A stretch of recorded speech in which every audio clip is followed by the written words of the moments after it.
Amen. Alléluia. Mon PowerPoint ne fonctionne pas. Je ne sais pas comment je vais faire là. Ça marche. Ah, ça marche. Ok, super. Donc, c'est la suite effectivement du message de dimanche passé. Et comme le pasteur me dit, allez écouter, mais ça, je ne pourrais pas ne pas faire une petite révision avant d'entrer dans la partie d'aujourd'hui.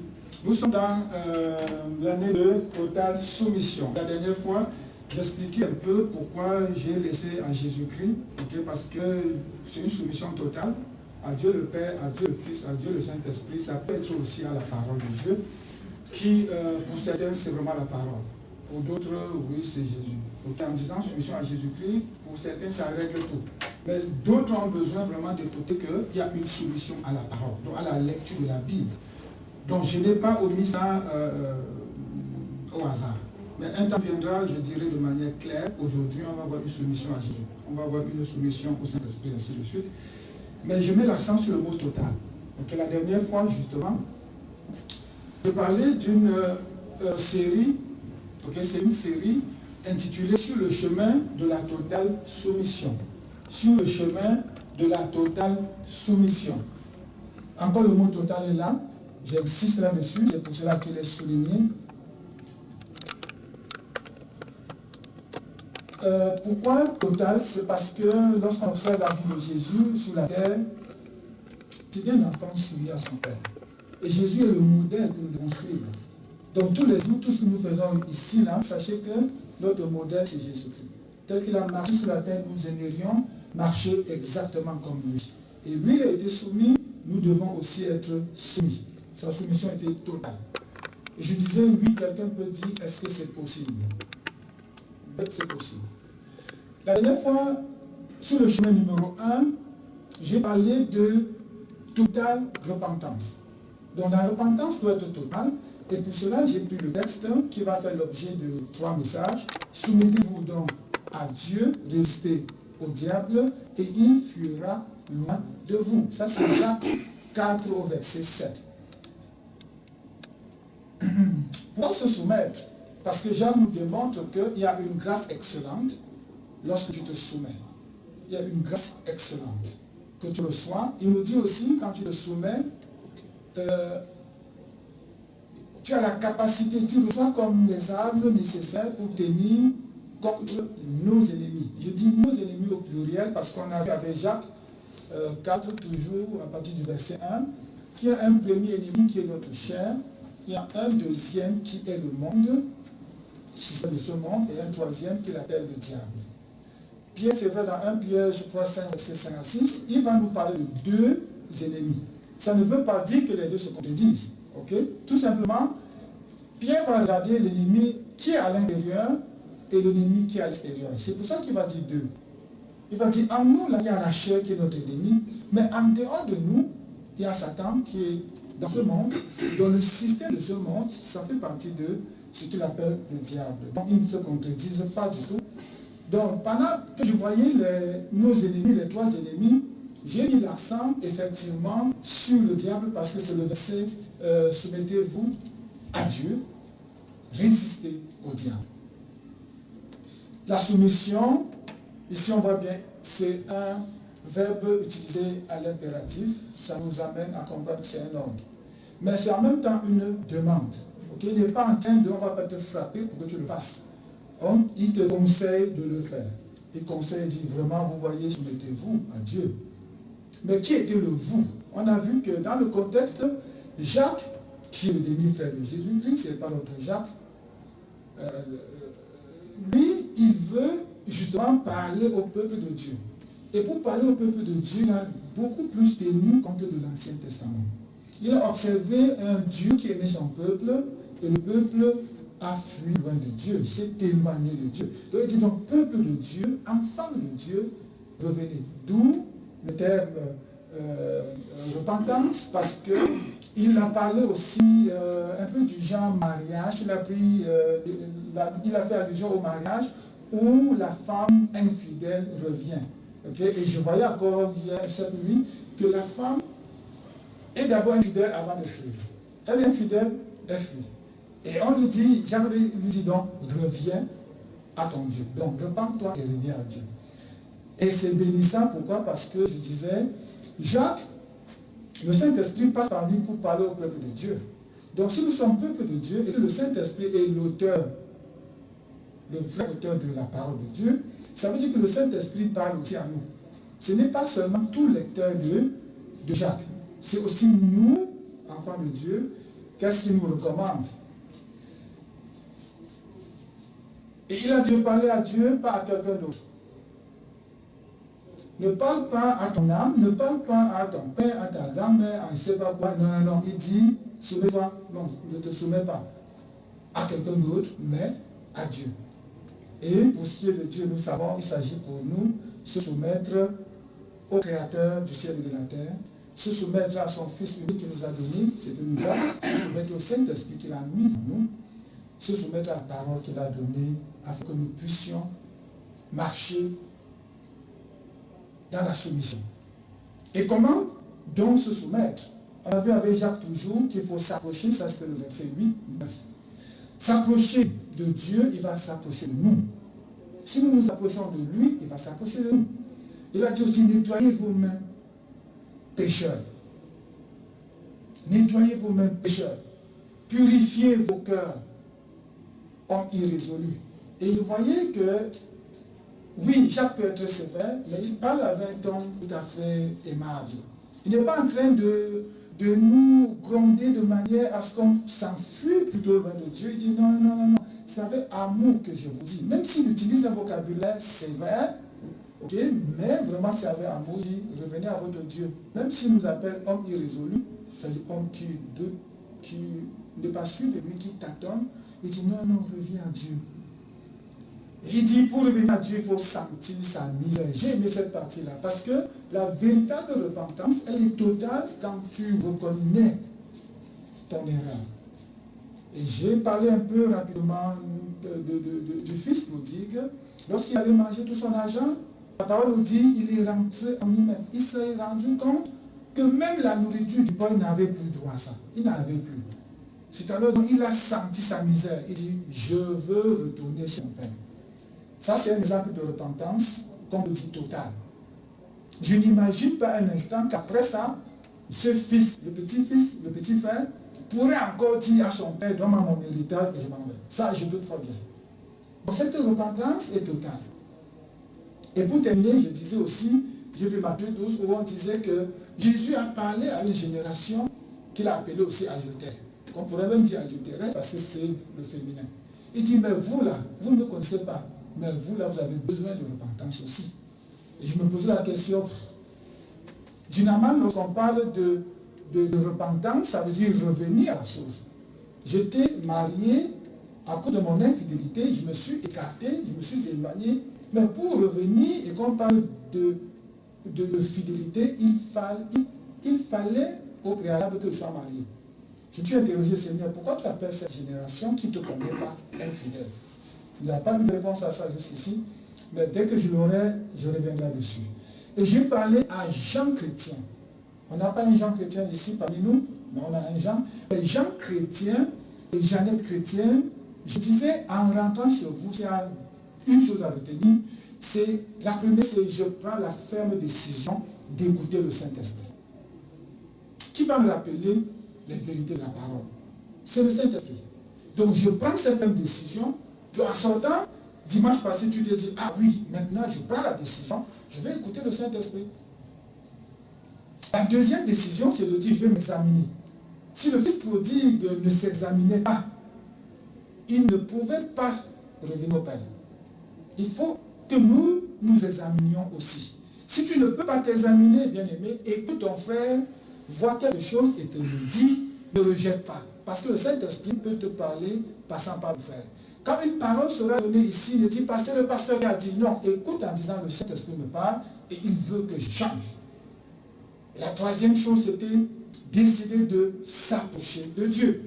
Et ça, c'est pour moi l'essentiel. En tout temps, tu dois t'approcher de lui. En tout temps. Pour aujourd'hui, le chemin numéro 2, c'est une totale résistance. une totale résistance. Ce n'est pas une résistance à moitié. Ce n'est pas, je vais résister à Satan, je vais résister un peu, 98%. La décision doit être prise et elle doit être ferme. Je résiste. Quelqu'un me disait hier, ah oui, ben c'est beau, mais la chair est là, la chair nous domine. Même cette chair-là, elle va se soumettre. Pourquoi? Parce que je prends la décision de lui résister. Mais certains disent, ok, puisque la chair est faible, alors oh non, je ne peux rien, et puis on se lamente, oh, Satan aime ça. Mais si tu dis, je sais, je suis convaincu, tu ne mourras pas. Satan, tu ne mourras pas. Je te résiste. C'est sûr que le Seigneur va faire quelque chose pour toi. Et on peut parler de Jésus comme notre Seigneur, comme notre Sauveur, mais aussi comme un modèle à suivre. Jésus est la personne qu'on peut dire qui s'est soumis à son Père totalement. Ça dit, on ne verra pas un enfant va dire, ah, est-ce que Jésus ici s'est soumis un peu, ou trop, ou moins. Il est toujours totalement soumis au Père. Et je pensais un peu, quand c'était fort sur lui, il a crié. Il a dû crier. Mais après il dit, non pas ma volonté, mais la tienne. Totale soumission. Est-ce que c'était dur? Oui. Est-ce que c'était vraiment difficile? Oui. Mais il savait effectivement qui il était, d'où il venait, et ce pourquoi il est venu sur la terre. Nous faiblissons devant Satan parce qu'on ne sait pas qui nous sommes. On ne sait pas qui nous sommes.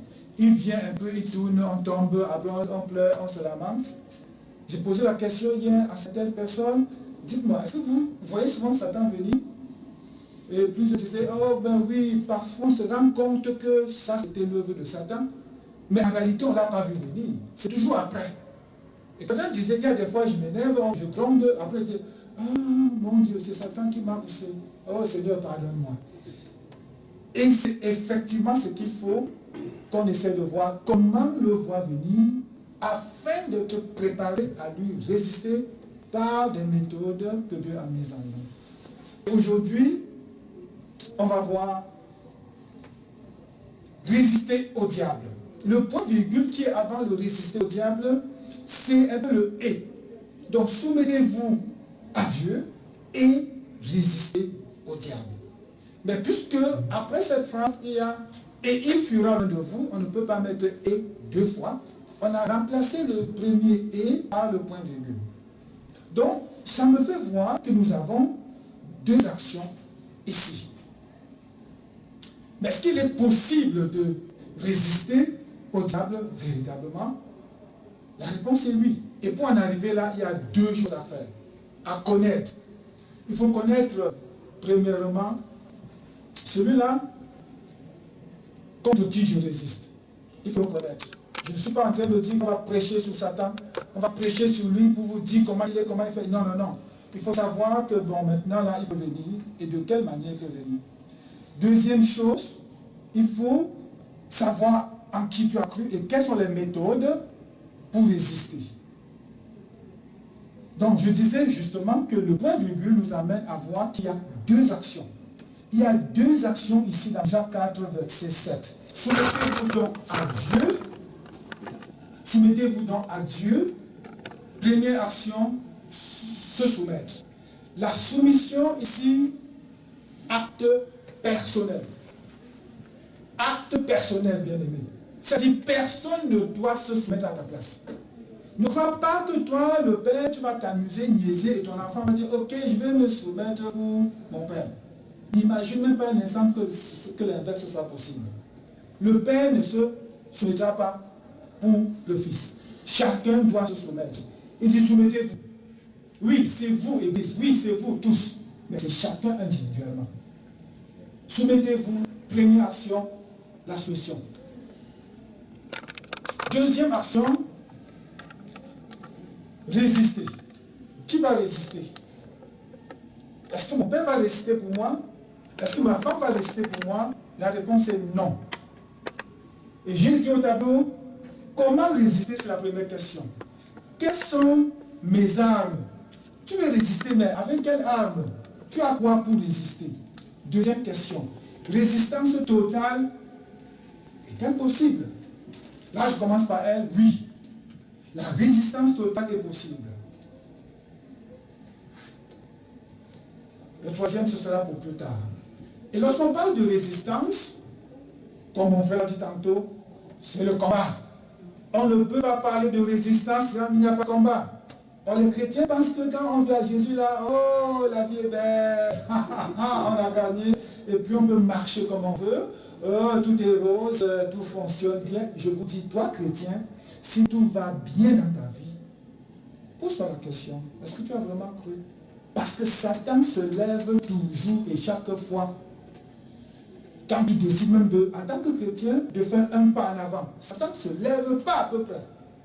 Et ma femme me disait encore hier qu'elle a remarqué ça elle aussi. Elle dit, quand je prie beaucoup pour des gens, quand je combats pour des gens, parfois Satan je sens comment Satan me menace. Je dis, mais oui, c'est normal. Si tu es un chrétien où tout va bien, tu te lèves le matin, tu vas le soir, tout est bien, tout est beau, Satan est content parce que tu lui appartiens. Tu fais comme il veut. Tu fais comme Jésus veut là, il va se lever contre toi. Ce n'est pas une prophétie, c'est ce qui est dit. Est-ce que la Bible dit qu'il va nous considérer la tribulation? Ils vont nous menacer, ces gens-là. Tu tiens un langage différent des autres et tu crois que tu vas marcher avec eux sans problème. On est en guerre, bien aimé. Il y a conflit. Il y a conflit. Et il faut, maintenant, pour que tu mènes le combat, il faut connaître premièrement l'objectif. Mais non, l'objet du conflit. Qu'est-ce qui fait le conflit? Pourquoi Satan se lève contre moi? Pourquoi? Tout simplement parce que j'ai décidé de m'approcher de Dieu. Ici, je parle aux chrétiens. Si tu n'es pas né de Dieu, ce message n'est pas pour toi. La première chose, c'est de venir à Christ, accepter Jésus comme Seigneur et Sauveur. Et là maintenant, ce message sera pour toi. Il faut savoir, bien aimé, que tu es en guerre. Satan ne veut pas que tu pries. Il ne veut pas que tu adores. Il ne veut pas que tu viennes à l'église. Il ne veut pas que tu fasses des réunions. Il ne veut pas t'entendre parler même de ce Jésus-là. Mais toi, tu veux t'approcher de Dieu et lui, il veut t'empêcher de t'approcher de Dieu. C'est ça l'objet du conflit. On est en guerre et Satan nous connaît. Quand il te voit, il se va avant de dire, lui là, il va l'autre, c'est vrai, il m'appartient. Même s'il est en Jésus là, il m'appartient, c'est pas grave. Je veux l'avoir. C'est ça Satan, c'est comme ça qu'il fait. Et si nous savons comment il fait, on peut le voir venir. Vendredi, je me lève le matin, dans la prière, je vois effectivement que j'aurai une journée difficile. Directement dans ma pensée, je me dis, ah oui, bon, écoute, c'est au travail, et j'oriente la prière de là. Je lutte, je combats, je gagne le combat, je suis étant content. J'ouvre mon auto, la malle arrière s'ouvre, je ne referme pas. J'entre dans l'auto, je démarre, ça cogne sur une barre de fer du tempo. Quoi? J'entends un grand bruit, je m'arrête, je regarde. La vitre arrière complètement cassée. Je dis, mais complètement, un gros vide. Il est 7h moins 2 minutes. Je dis, oh Seigneur, c'est pas vrai. Jusque-là, je ne vois pas encore la main de l'ennemi. Je ne vois pas encore que, mais attends, pourtant, Seigneur, tu m'as montré.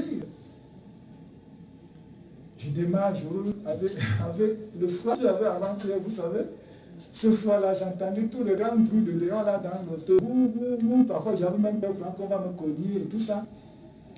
C'est le soir quand j'étais épuisé, énervé. Toute ma journée, j'étais fâché, énervé. Et après, le Seigneur me montre, il dit, oui, je ne veux plus voir ça venir. Et je m'en voulais. Qu'est-ce qui est difficile? Tu appuies ça sur. Pourquoi tu n'appuies pas que ça se fait? Oh Seigneur, ça m'énervait. Vous voyez comment on peut? Satan veut nous énerver en tout temps.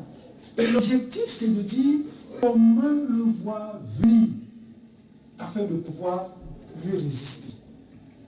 Je m'avais dit à l'avance qu'il me ferait passer une journée pareille. Ah non, il ne m'aurait pas eu. J'aurais même appelé un taxi va m'amener au travail. J'aurais réglé le problème de Satan. Qui résistera pour nous? Personne. Bien aimé, on va apprendre à résister. Amen. On va apprendre à résister. On va lire aujourd'hui 2 textes. Ne soyez pas pressés. On va tout doucement là vers le message. On va voir 2 textes qui vont nous fortifier. À dire non, je peux résister. Il faut connaître la technique que Satan utilise. Parfois, il va venir d'une manière, tantôt d'une autre. Même pas tes propres enfants. Il va venir te chercher. Il va venir te chercher. Si tu n'es pas préparé à lui résister, tu tombes dans le piège. Il ne vient pas te connaître. Tu arrives au travail, bonjour, ne réponds pas, du coup ça monte dans ton cœur. Tu dois un travail bien fait, on te dit c'est pas ça. Du coup tu t'énerves, tu t'enflammes. Satan sait comment nous chercher. Mais nous allons lui résister. À moitié? Comment? Totalement. Est-ce que tu es capable de résister totalement? Ou tu vas avoir peur que oh, Satan a dit que Satan, et il n'a rien dit. C'est ce que Dieu a dit qui est important. Et la Bible, j'aime ça parce qu'il dit celui qui est en vous est plus fort que celui qui est au dehors. Mais la question se pose, qui est en toi? Si tu sais que Christ est en toi, que Jésus est en toi et que tu es enfant de Dieu, Satan ne t'aura pas. Et j'insiste sur la décision à prendre. Parce que certains vont dire, bon, c'est la grâce de Dieu, ça dépend de Dieu, ça ne dépend pas de Dieu. Ça dépend de comment tu as compris ça et comment tu te places devant Satan. Si Satan vient, tu fuis, c'est normal, il va t'attraper. Mais s'il vient, tu n'entres pas dans son jeu et tu es ferme, il va fuir. Philippiens 2:8 nous dit que Jésus s'était humilié lui-même. Je peux le lire. Il s'est humilié lui-même, se rendant obéissant jusqu'à la mort, même jusqu'à la mort de la croix. Est-ce que quelqu'un s'est soumis à sa place? N'est-ce pas, c'est lui-même qui s'est soumis, il s'est humilié lui-même. Se rendant obéissant. On a vu la dernière fois que l'obéissance, ce n'est pas la soumission. Okay? La soumission, c'est une vertu. C'est-à-dire que tu es tellement soumise que tu ne te rends même pas compte que tu es en train d'obéir. Alors que l'obéissance, c'est que, écoute, je peux obéir maintenant, et demain je n'obéis plus. J'obéis, mais je ne veux pas. C'est cet enfant qui a dit, son père dit, assieds-toi. Il s'assoit et dit, mais je suis assis, mais considère que je suis debout. N'est-ce pas? Là, est-ce qu'il est obéissant? Il a obéi, mais est-ce qu'en réalité, c'est un enfant soumis? Non. Mais Jésus a été toujours obéissant au Père. Comme c'était toujours, on peut dire donc qu'il est soumis. On a aussi vu que le mot humilité et soumission avaient le même origine. C'était la dernière fois, n'est-ce pas? Donc Jésus étant humble, ça veut dire qu'il était soumis. On est en guerre, bien aimé. Et la guerre, j'aime l'apôtre Paul, il va me parler, je le cite rapidement. Si je me soumets à Dieu, la soumission est une arme, Paul va dire, offensive et défensive. C'est-à-dire, quand je me soumets à Dieu, et je l'ai dit lors d'une étude biblique ici, en disant la soumission à Dieu, quand j'ai dit, soumettez-vous à Dieu, résistez au diable, au départ, on peut prendre les deux au même niveau. Et dit, je me soumets à Dieu, pendant que je me soumets à Dieu, la puissance de Dieu me permet de résister à Satan. Mais en réalité, j'ai dit la dernière fois, c'est pas faux, mais c'est pas complètement vrai. Parce que, première action, c'est je me soumets à Dieu, Dieu m'équipe maintenant, me donne les armes, et pendant que je me retourne, Satan se met devant moi, je lui résiste. Ce n'est pas je me suis soumis et Dieu a résisté pour moi. C'est je me suis soumis pour avoir la charge nécessaire, la puissance nécessaire, la connaissance nécessaire. Dès que je me retourne, quand Satan pointe son nez, je le regarde, il me flatte, il dit, oh, attention, je te connais. Et là maintenant, je peux lui résister. On a compris la nuance? Pour ceux qui m'ont écouté l'année dernière, où je disais, bon, la soumission à Dieu, c'est en même temps la soumission à Dieu, en même temps la résistance. Rejetez un peu ça parce que ce n'est pas complètement vrai à 100%. Je préfère maintenant dire, je me soumets à Dieu, ça fait du bien, Dieu me nourrit. Quand je me retourne et dans la vie de tous les jours, Satan ne pointe pas son nez. Ma femme dit parfois, elle dit, Satan, je te vois, sors de ma maison. Sors de ma maison. Et je ris parce que quand elle me voit un peu énervé, quand il va bombarder, la colère qui va sortir là, il va gronder maintenant là. Je l'entends, Satan, sors de ma maison, tu ne vas vraiment. Et du coup, elle fait ça, je me calme, je dis, bon, ok. Je suis très irrité quand je vois le comportement des enfants, vous le savez déjà. Vous le savez déjà, ce n'est pas... Okay. Aujourd'hui, ce n'est pas un secret. Quand je vois les enfants se comporter, honnêtement, depuis presque une semaine, je travaille sur moi-même. J'ai même demandé de l'aide pour voir comment je peux savoir que ces enfants, s'ils continuent comme ça, ils vont tomber dans le trou là-devant. Et je suis certain à 100%. Je ne parle pas seulement de moi, je parle de tous les enfants. Et je vois le comportement des adultes, je vois comment on laisse faire. C'est comme si on laisse faire l'enfant, et je vois où il s'en va. Dire, Seigneur, comment est-ce que je peux changer un système? Est-ce que je peux? La réponse est non. Je suis comme... comment le dire? Je suis un peu déçu. Je suis comme... je dis, Seigneur, pourquoi tu ne me donnes pas un truc qui fait comme ça et ça règle tout le problème? Vous riez, mais je vous dis des choses très sérieuses là. Je suis au milieu des jeunes. Je les regarde, je les vois. Un enfant te regarde dans les yeux, pas des enfants de 13 ans, 14 ans. Te regarde dans les yeux, il te dit un mensonge cru. Un mensonge, te regarde sans crainte. Ce que moi, je ne peux pas. Si j'essaie de vous mentir, vous allez le savoir tout de suite. Ça ne dit rien. Tu dis, mais attends quoi? Je dis, ben oui. Et c'est normal, quand tu te plains même au responsable, mais ça fait rien, c'est pas grave. J'écoutais une émission hier en France, ça m'a vraiment levé le cœur parce que ce journaliste essaie de démontrer que les médias présentent ce qu'ils veulent. Vous ne présentez pas les deux côtés. Vous présentez toujours, voilà, c'est pas le gilet jaune, voilà ce qu'ils ont fait, voilà ce qu'ils ont fait. Mais vous avez oublié qu'ils ont fait la messe de minuit. Le journaliste dit, mais écoutez, non, vous avez filmé ça, montrez aussi. Vous avez écouté leurs interviews, parmi eux, il y en a qui ont des bonnes idées. Pourquoi vous ne montrez jamais ça? Et je viens parce que c'est une vérité. On ne présente que ce que tu veux savoir. Surtout que ça fasse leur affaire. 2 Corinthiens, c'est pourquoi j'ai pris ce texte-là. C'est pour nous montrer que lorsqu'on dit qu'il y a un conflit, quelqu'un va dire, bon, écoute, moi, quand il y a conflit, je fuis. Et voilà un verset qui peut te consoler. C'est pourquoi sortez du milieu d'eux. 2 Corinthiens 6, verset 17. Sortez du milieu d'eux. Un autre va entendre ça dire, si Satan vient, il est au milieu de mes collègues, je sors et je m'enfuis. Ce n'est pas ça du tout. Il n'est pas en train de te dire, il ne vit pas en société. Il n'est pas en train de te dire, si jamais dans un milieu, tu vois que ce n'est pas ça, forcément, les bagages et tu t'enfuis. Et ici, je vais faire allusion à la distance. Je continue le verset, il dit, ne touchez pas à ce qui est impur. Vous voyez déjà?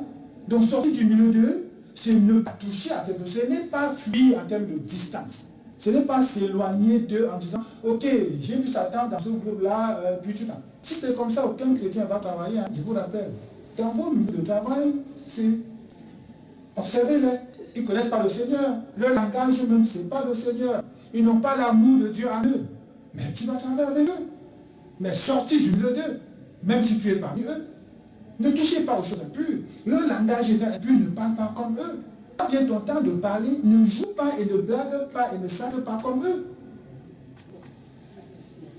Et je vous conseillerai, je serai pour vous un père et vous serez pour moi des fils et des filles, dit le Seigneur Tout-Puissant. Alors ce n'est pas un problème de distance. Et j'ai pensé à Antoine de Saint-Exupéry qui disait, ce n'est pas la distance qui mesure l'éloignement.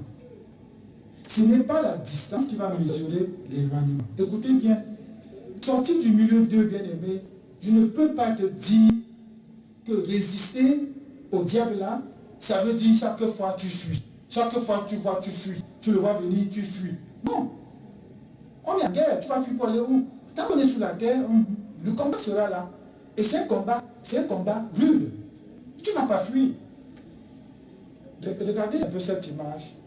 Il s'agit de 2 personnes placées, on va dire au bord de 2, c'est quoi, on va appeler ça falaise, c'est quoi là? Il y a un grand vide entre les deux qui les sépare. Il y a une qui est un peu plus élevée, a tendu la main pour tenir la main de l'autre homme de l'autre côté. On voit bien l'image? Bien. Ça va symboliser un peu la foi. Et en même temps, comment Satan fait pour nous avoir. Celui qui est en haut un peu plus élevé, imaginons que ce soit notre Seigneur lui-même Jésus-Christ, qui tient ta main et te dit, saute. Il t'a bien tenu, tu sais qu'il t'a tenu la main, n'est-ce pas? Il dit saute. Deux réactions possibles. Soit, un, tu dis, ah, il me dit de sauter et je saute, n'est-ce pas? Voyez bien sûr où tu vas tomber si jamais il te lâche. Parce que le fossé est, vous voyez le fossé, hein? N'est-ce pas? Soit, tu dis, non, la distance entre nous est 4 mètres, je ne peux sauter qu'un mètre, si je saute, je vais tomber dans la falaise. Tu as oublié qu'il a tenu ta main. Il faut savoir qui tient ta main. Celui qui te dit, résiste-lui. Est-ce que pendant que tu vas résister à Satan, il va lâcher ta main? Ou tu penses qu'il va encore te tenir? Est-ce que quand Jésus dit, résiste à Satan, il tient ta main quand même? Ou il te lâche comme ça, il dit, ok, va résister, je vois, tu ne résistes pas, tu vas tomber à la falaise. Il n'a comme la main tenue sur nous, il nous tient. En tout temps, il nous tient. Mais il va te dire, résiste. Certains vont nous dire, bon, écoute, si Dieu était vraiment ce Dieu, si tu aimais tant, pourquoi te dire saute? Il devait te tirer comme ça, non? Si Dieu était si bon, pourquoi la méchanceté dans le monde? Il devait arrêter tout, non? Ce n'est pas le message d'aujourd'hui. On est en guerre, on l'a dit.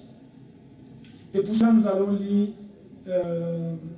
on va voir le Genèse, je vais le lire vite, parce que c'est le commentaire de ce texte-là qui m'a intéressé. Genèse 3, verset 1. On va lire jusqu'à verset 10. Le serpent était le plus rusé de tous les animaux des champs que l'Éternel Dieu avait fait.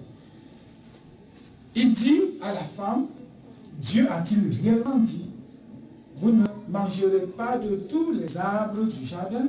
La femme répondit au serpent, nous mangeons du fruit des arbres du jardin, mais quant au fruit de l'arbre qui est au milieu du jardin, Dieu a dit, vous n'en mangerez point et vous n'y toucherez point.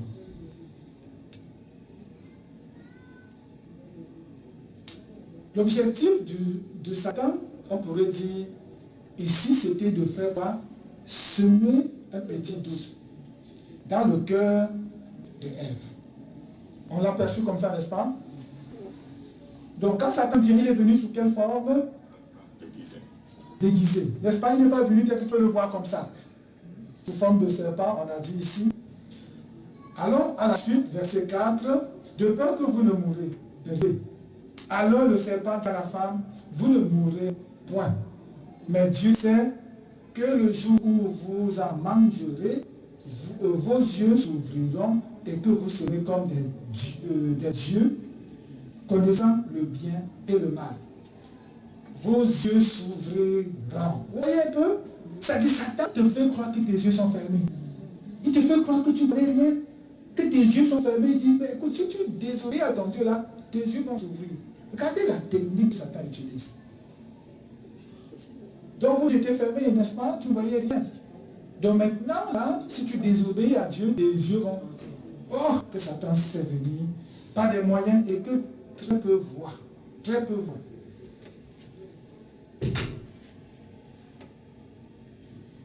Il dit encore par la suite, verset 6, la femme vit que l'arbre était bon. Ok, elle commence à voir. Elle commence à voir. Et puis elle prit de son fruit, et en mangea, elle en donna aussi à son mari. Les yeux de l'un et de l'autre s'ouvrirent, effectivement. Ils connurent qu'ils étaient nus. Regardez comment Satan nous flatte. Les yeux se sont effectivement ouverts. Dieu n'avait pas dit que si vous mangez, vos yeux ne s'ouvraient pas. Donc Satan n'a dit aucune vérité. Il n'a pas découvert quelque chose. Mais regardez, au lieu maintenant que les yeux s'ouvrent, après la désobéissance, ils ont vu plutôt qu'ils étaient nus. Est-ce qu'ils ont vu qu'ils étaient comme des dieux? Satan nous insuffle des petits trucs parfois. Ça, c'est pour ceux qui marchent avec le Seigneur et qui veulent avoir l'esprit aiguisé pour pouvoir voir Satan venir. Satan est venu, il a trompé plusieurs personnes, ils n'ont pas su que c'était Satan. Deux exemples rapides, un commentaire peut-être. Une année, une soeur m'appelle, s'il te plaît, elle doit acheter une auto. Je viens, je la rencontre, je dis, bon, quel type d'auto tu veux? Elle m'explique du matin. Pourquoi tu vas acheter un camion? Pourquoi tu vis seule, c'est une jeune femme célibataire, sans enfant d'ailleurs, elle va acheter une voiture de 7 places. J'essaie de 7 places, une vanne. Je dis, mais attends ma soeur, c'est pour faire quoi? Pourquoi une grosse voiture? Pourquoi une petite voiture? Tu vas faire quoi avec cette auto?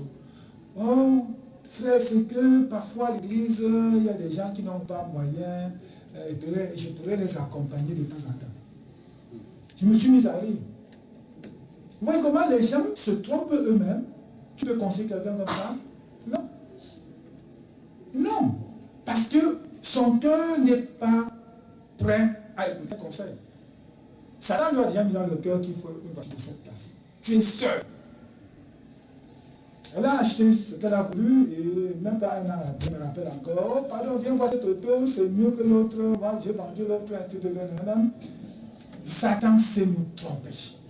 Elle a perdu une année comme ça pour racheter une autre voiture de 4 places, normal, après avoir acheté une voiture de 7 places. Et la même femme, elle n'est plus ici, c'est ça que je peux parler, parce qu'elle pourrait se reconnaître un jour.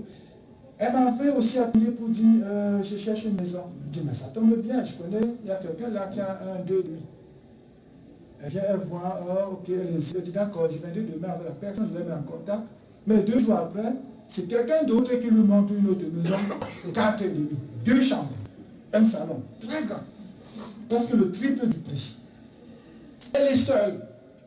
Bien aimé, je le dis, les larmes aux yeux, parce que le chrétien se fait tromper énormément.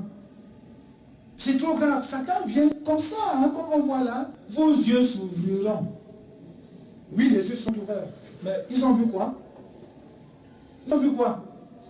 Ils étaient nus. Ils sont devenus comme des dieux. Satan a mis dans la tête des chrétiens des petites choses comme ça pour nous tirer par le bout du nez. Tu tombes maintenant, il rit. Et c'est toi qui dis, ah, qu'est-ce que je fais? Ah, et tu te... Ça m'énerve. Satan, ce qu'il veut, on l'a dit au début, c'est de créer la désobéissance pour te séparer de Dieu. Parce que toi, ce que tu veux, c'est t'approcher de Dieu. Tu veux tous les jours t'approcher, comme Jacques a dit, approchez-vous de Dieu, il s'approchera de vous. Mon Père veut que je m'approche de lui. Pendant que je veux m'approcher, il y a un qui se place devant pour m'empêcher de m'approcher, ou me faire contourner pour que le chemin soit plus long, pour m'approcher de mon Dieu. Mais qui voit ça? Personne. Tu vas dire à qui? Personne. Personne. Une jeune femme m'appelle, s'il te plaît, dis-moi un peu, j'ai 2 hommes, je ne sais pas lequel choisir. Nous souffrons beaucoup, hein. Quand on dit souffrir, ce n'est pas réel, quoi. Je veux dire, ce qu'on entend là, heureusement qu'on dit au Seigneur, c'est quoi? Seigneur, fais-le. Je pose des questions maintenant pour aller en profondeur et comprendre les points. Oh mais non, pourquoi toutes ces questions? Moi je veux seulement te dire, prie en tant qu'homme de Dieu, que Dieu te dise si c'est Jean ou bien. Vous voyez? C'est un piège dans lequel l'ennemi veut voir tomber là-dedans. Mais je remercie le Seigneur parce qu'il m'a donné la sagesse pour esquiver. Je ne suis pas tombé dedans. Il dit, Satan, tu m'auras pas. Au bout du film, je lui ai parlé de manière claire. Pourquoi? Parce que dans son cœur, elle a déjà son genre. Elle cherche l'appui, certainement d'un pasteur, où elle va se consoler en disant, c'était pas mon idée, c'était l'idée de tel pasteur. Quand ça marche, gloire à Dieu, j'ai réussi, j'ai fait le bon choix. Quand ça échoue, c'est tel pasteur qui m'avait dit, c'est Jean-Pierre.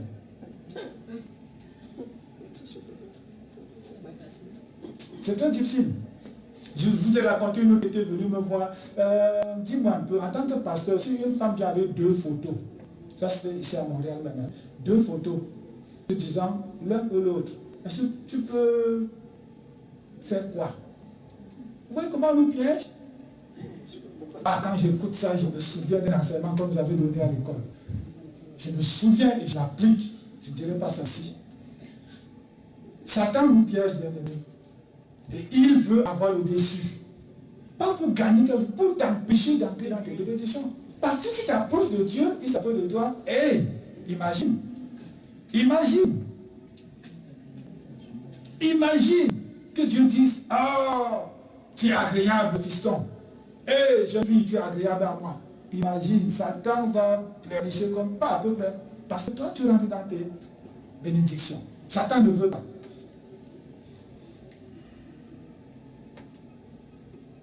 Ils sont allés se cacher.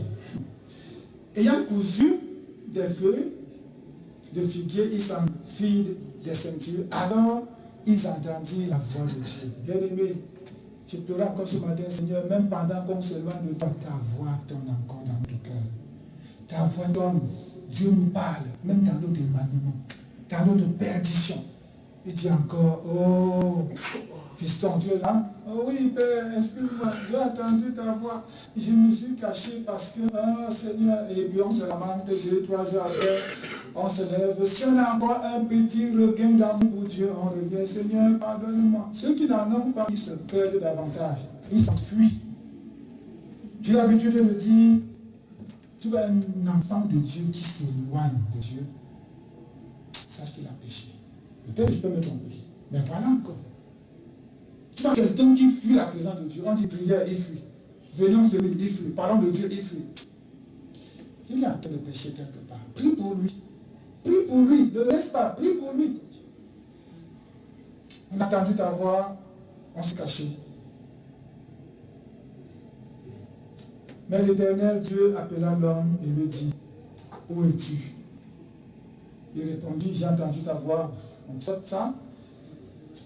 Et il dit, le serpent m'a séduite. Ça c'est elle qui dit, le serpent m'a séduite et j'en ai mangé. Est-ce qu'elle avait entendu la voix de Dieu interdisant? Oui, elle savait. Mais elle s'est laissée prendre au piège. Je parle aujourd'hui d'une totale repentance, une totale résistance. Je dois résister avec fermeté. Toutes les fois que je sens Satan venir, je le vois venir, je dois résister. Qu'est-ce qui a manqué à cette femme? Imaginons ce qui lui a manqué. Qu'est-ce qui a manqué à Ève? La volonté de faire quoi? De suivre la parole de Dieu, n'est-ce pas? Quoi d'autre? L'obéissance, la connaissance, merci. Elle a manqué la connaissance. Elle ne sait pas quand Satan vient là, quel que soit ce qu'il va dire là, je m'appuie sur la parole de Dieu. Qui m'a dit tu ne mangeras pas? Mais elle a aussi fait une erreur que je trouve fatale. Elle n'a rien dit à son mari. Elle n'a pas dit, Marie, qu'est-ce que toi tu dis par rapport à tout ça? Elle n'a pas voulu écouter son mari. Quand Satan vient, il faut le voir et savoir comment le combattre. Tu ne sais pas comment le faire, il va te massacrer. Et l'efficacité des armes que Dieu va nous donner, que Dieu a mises à notre disposition, je vais dire quoi? Dépend de ton engagement total à te soumettre à Dieu. Ton engagement total à utiliser cette arme. Parce que si la parole de Dieu vient, tu prends, tu la lis et tu dis, bon, ok, c'est bon, j'ai compris, c'est bien, tu mets à côté, tu vas aller vivre de toi-même, tu ne pourras pas résister. Tu ne pourras pas. Et quand Satan vient, quelle que soit la forme, tu dois savoir que ici, c'est Satan. Il va parfois venir déguisé en un homme avec cravate comme moi là, te flatter et te mentir. Ah oui, je suis en cravate ce matin. Il va te tromper et tu vas dire, ah, qu'il est beau, oh, qu'il est bien habillé, oh, qu'il est intelligent, oh, il est diplômé, oh, et tu vas t'asseoir et il va te mettre n'importe quoi dans ton âme. Pourquoi? Parce que tu tiens compte de son doctorat, de son diplôme, de ses connaissances dans le monde et tout ça. Non, Satan veut te tromper.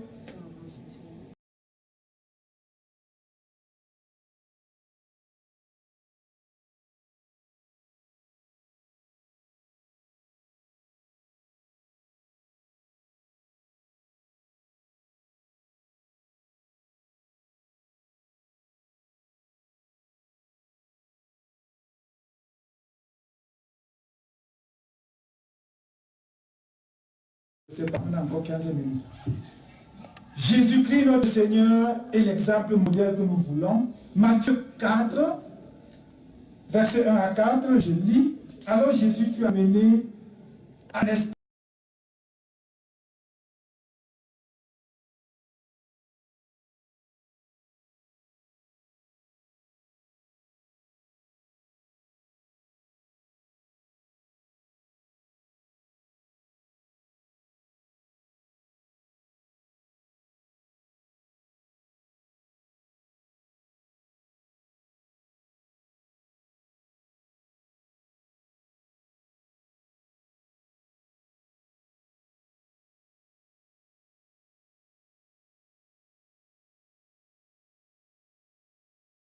le haut du temple et lui dit, si tu es fils de Dieu, jette-toi en bas, car il est écrit, il donnera des ordres à ses anges à ton sujet, et ils te porteront sur les mains, de peur que ton pied ne heurte contre une pierre. Jésus le dit, il est aussi écrit, tu ne tenteras point le Seigneur ton Dieu. Le diable le transporta encore sur une montagne très élevée, lui montra tous les royaumes du monde et leur gloire, et lui dit, je te donnerai toutes ces choses si tu te prosternes et m'adores. Jésus lui dit, retire-toi, Satan, car, encore une dernière fois, il est écrit, tu adoreras le Seigneur ton Dieu et tu le serviras lui seul. Oh, que nous aimons ça, Seigneur. Alléluia. Je reviens. Ici, là, nous voyons, je vais vous faire rire un peu, hein. C'est un petit commentaire, pas pour nous perdre, mais plutôt pour nous montrer le bon côté. Quelqu'un peut dire, oh, désolé, moi je ne veux pas jeûner, hein, parce que je vais pas jeûner sans donner grosse ouverture à Satan pour venir l'attaquer, n'est-ce pas? 42 jours sans manger, sans boire, quelqu'un va dire, non, moi je ne veux pas, je ne veux pas là, parce que si je jeûne, j'aurai faim, Satan va venir vers moi et je ne vais pas. Non, ce n'est pas penser bien aimé. Pense beaucoup plus que Jésus, sachant toutes choses, il savait que Satan va le tenter, n'est-ce pas? N'est-ce pas? Alors, vous n'êtes pas d'accord avec ça? Je pense que Jésus savait que Satan va venir. Et je pense beaucoup plus que le jeûne là, oui c'est vrai, c'est pour nous montrer à nous, enfants de Dieu, comment on va travailler pour être fort. Jésus a jeûné, ça lui a donné la capacité d'être fort, de tenir ferme, de savoir, mais s'il avait besoin de jeûne pour ça, non. Il était en même temps, Dieu était en même temps homme. Mais en tant qu'homme, oui. Mais le jeûne a entraîné quoi? Quoi? La faim, la famine. Il a eu faim, porte ouverte. Satan voit la famine, il dit, oh, par là je peux passer. Par là je peux passer. Et il aborde. Il lui dit quoi? Transforme la pierre en pain. Mange car tu as faim. N'est-ce pas? C'est un très bon conseil. Quelqu'un qui a faim, tu vas lui donner quoi? À manger. Vous voyez comment Satan fait? Il connaît nos faiblesses. Hein? C'est vous qui pensez que Satan, il connaît nos faiblesses. Quand tu as fait, il vient dire, écoute, tu sais quoi, mange, prends ça, mange. Mais la réalité, c'est que quand il présente le pain, Jésus voit autre chose. Pourquoi? Parce qu'il est connecté au Père. Voilà, tu crois que tu vas m'avoir? Jésus lui oppose quoi? La vraie parole. Parce que Satan prend une parole, il déforme un peu, il montre le vrai côté. Jésus prend la parole dans son contexte réel et dit, Satan, voici ce qui est écrit. Il lui montre la vérité. Est-ce que Satan s'est fatigué? Il a dit, ok, c'est bien, tu as vu ça. On a étudié ce texte ensemble, ça va poser la question, mais papa, si Jésus est si puissant et que Satan sait qu'il est puissant, pourquoi venir l'attaquer? Étudiez la parole avec vos enfants bien-aimés. Je vous le dis là, faites-le. Les questions qui sortent de leur bouche là, c'est bien papa, c'est pas normal. Comment Satan sait qu'il va faiblir, il va perdre, mais il vient toujours? Je dis oui, c'est la même chose qu'il fait avec nous. Hein. Il t'acquine ici, tu esquives. Il t'attend là-bas. Hein. On parle comme ça, il est loin parce qu'il ne peut pas supporter notre présence, la présence de Dieu ici. Mais quand on met pied là-dehors, il vient. Tu as entendu quoi? Je vais te montrer. Il t'effraie à tous les niveaux. Quand tu abandonnes, tu perds la foi, il est content. Satan aime ça. Mais regardons comment Jésus va faire. Jésus va lui tenir ferme. Il va résister. Avec quoi? Il est écrit. Il est écrit. Il est écrit. Les Écritures, bien aimés, c'est la chose à connaître. Parce que, en fonction de ta connaissance de la parole de Dieu, ta foi sera grande. Tu pourras donc sauter quand Jésus va te dire ta main, tu vas sauter sans réfléchir. Parce que ta foi te permet de voir qu'il tient ma main. Je ne crains pas, je ne regarde pas le fossé. Je regarde plutôt, ma main est dans les mains de qui? De Jésus. Oh là là, je saute. Satan vient t'effrayer avec le fossé, tu vois, Satan, je t'ai vu. C'est la même chose ici. Satan vient taquiner passant par le corps. Le corps faible, la famine, ça touche le corps, il vient par le corps. Jésus esquive par la parole de Dieu. Et avant ça, Jésus a fortifié et son corps et son esprit par le jeûne. Je ne vous dis pas d'aller jeûner, hein. Ce n'est pas ça que je dis.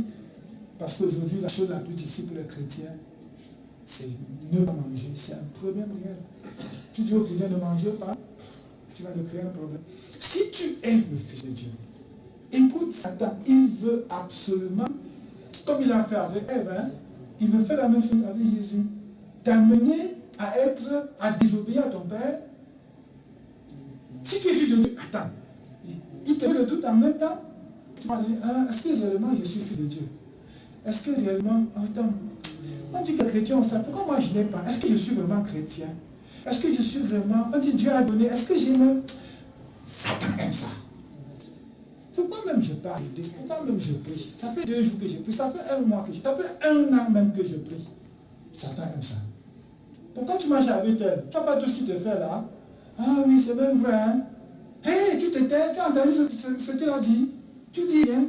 Satan aime ça. Mais tu entends, tu dis, ah, la parole, il est écrit. Il est écrit. J'exagère un peu en te disant, si jamais ton mari t'énerve, ta femme t'énerve, au lieu de t'énerver, l'insulter, t'enflammer, pense à la parole qui dit, aime ton ennemi. Retourne-toi et dis, hé mon mari, viens ici. Je te considère comme mon ennemi. Et dis, ah bon, tu me viens, je t'aime. Tu dis, ah bon? Tu es mon ennemi. Viens, je veux t'aimer. Pourquoi? La parole, il est écrit. Il est écrit, aime ton ennemi. Si tu penses à ça, bien aimé, ta femme ne va pas t'énerver. Elle va tout faire, tu vas dire, ah Seigneur, tu m'as dit d'aimer mon ennemi. Mais c'est la chose la plus difficile. Hein? Pour moi, c'est la chose que je me demande si un jour, je veux pouvoir me tenir devant Dieu et dire, Seigneur, j'aime tous mes ennemis sur la terre. Parce qu'il y a des fois où tu te dis, Seigneur, celui-là, comment il peut faire pour l'aimer, Seigneur? Parce que aimer ton ennemi, je ne sais pas pour vous, pour moi, c'est la chose la plus difficile avec Dieu. C'est le commandement que je peux dire le plus élevé. Aimer ton ennemi, comme toi-même. Oui, mais pas comme nous-mêmes. Oh mon Dieu, mais notre Seigneur, voilà la résistance, elle est totale. Notre objectif, c'est de faire comme lui. Ne pas céder à Satan. Il vient en dernier ressort nous présenter le bien. Regarde le royaume de la terre. Regarde les choses de la terre. Regarde comment c'est beau. Hé, viens, posterne-toi devant moi et je te donne toute la gloire. Amen. Satan ne fait-il pas la même chose avec nous? Tu as vu telle belle maison? Va l'acheter. C'est ça qui est bien pour toi. C'est ceci. Je regarde, je dis, oh, est-ce que les enfants de Dieu vont écouter, vont comprendre la voix de Dieu? Qui te dit, attends, écoute, vous êtes 200 enfants. Tu vas acheter une grosse maison de 700 000 pour faire quoi? Vous êtes 2. Ne lui dis pas ça à haute voix. Il va se fâcher. Il va dire, mais non, écoute, Dieu a dit que je serai la tête et non la queue. Et c'est vrai. Mais la tête là, c'est pas avoir une maison de 700 000. C'est pas avoir une maison, vous êtes 2 dedans avec 6 chambres.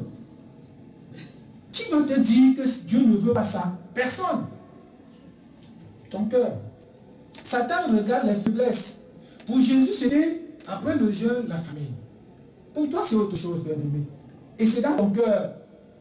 Et comment tu peux résister à Satan? Ça commence par la parole de Dieu doit habiter en toi et pleinement en toi. C'est elle qui te permet de voir que, ok, nous sommes 2.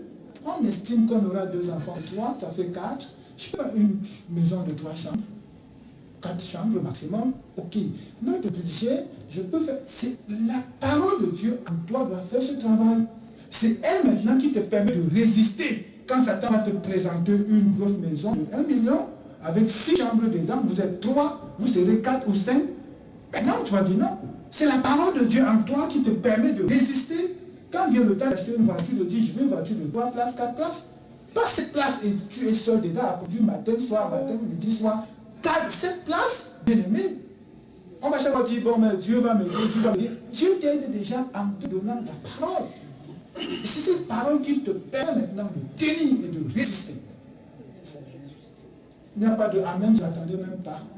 Je n'attendais même pas. Amen. Parce que c'est des paroles dures. C'est dur, je vous le dis à vous, je le dis à moi. Est-ce que je suis en train de dire n'achetez pas vos maisons? Non.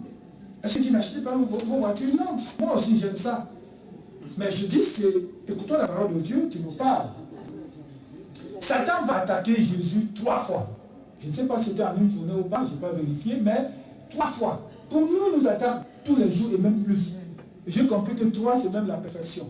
Donc il va attaquer Jésus tous les jours jusqu'à la perfection. Nous, on va échapper. Qui pense ici que Satan ne l'attaque pas? Vous pensez qu'il ne nous attaque pas? Parfois tu descends d'ici comme ça, très content, très fier, tu arrives là dehors, quelqu'un passe et coupe devant toi, tu as envie de dire, venez. Mais tu sais ton cœur. Je ne veux pas dire que ça va jusqu'à monter le doigt à quelqu'un, non. Mais parfois ça te cherche, Satan veut t'énerver. Comme ça quand tu es en colère, tu dis, hé petit, tu dois Seigneur, pardonne-moi. On va passer dans à faire ce yo-yo. Non.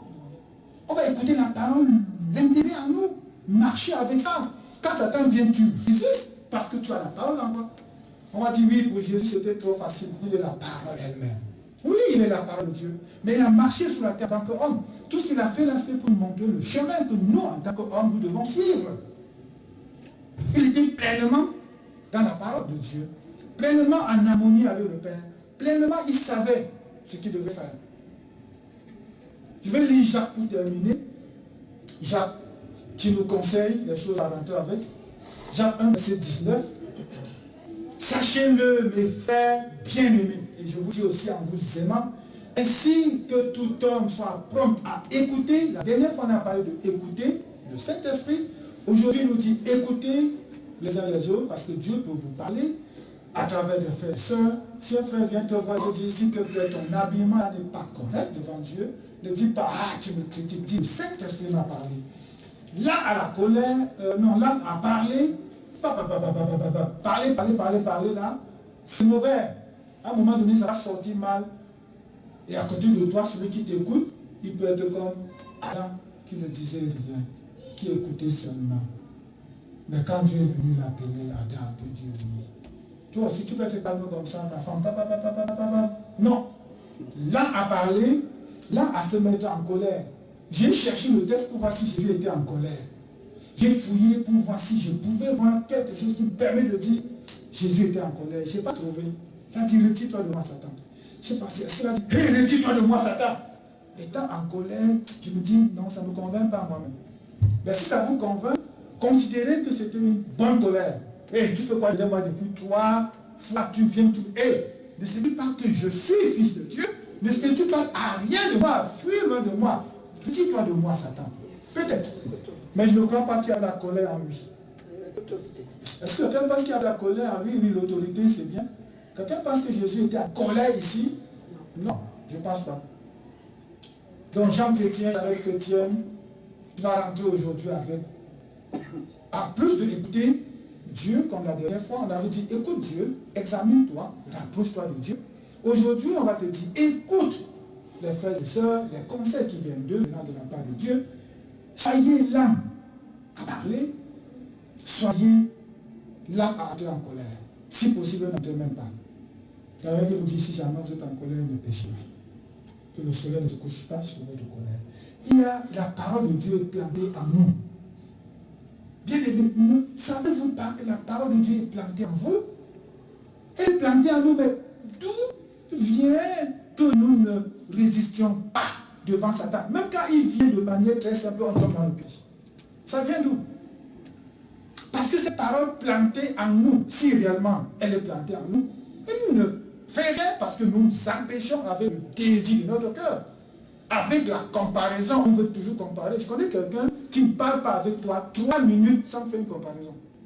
Je dis 3 minutes, ce serait trop. Sans dire, ah, j'ai vu tel, il y a le tel qui a comme lui là. Je dis que la comparaison sort de sa bouche à chaque phrase, 2e phrase, 3e phrase maximum. C'est quelle vie ça? Si tu dis, regarde notre projecteur, on va dire, ah, pour nous est plus grand. Si tu dis, bon voilà, le frère tel, il est un peu plus mince que tel. Je dis, c'est la comparaison en toutes choses. Bien aimé, le cœur là, la parole de Dieu est plantée en nous. Mais laissons-la vivre, laissons-la agir, utilisons-la comme Jésus l'a utilisé. Au bon moment, il sort la bonne parole pour résister à Satan. Est-ce qu'on peut? Est-ce qu'on peut? Parce que tu penses que ce n'est pas possible, écoute, tu ne feras rien. Moi, je dis, on peut résister à Satan. On peut lui résister avec la foi ferme.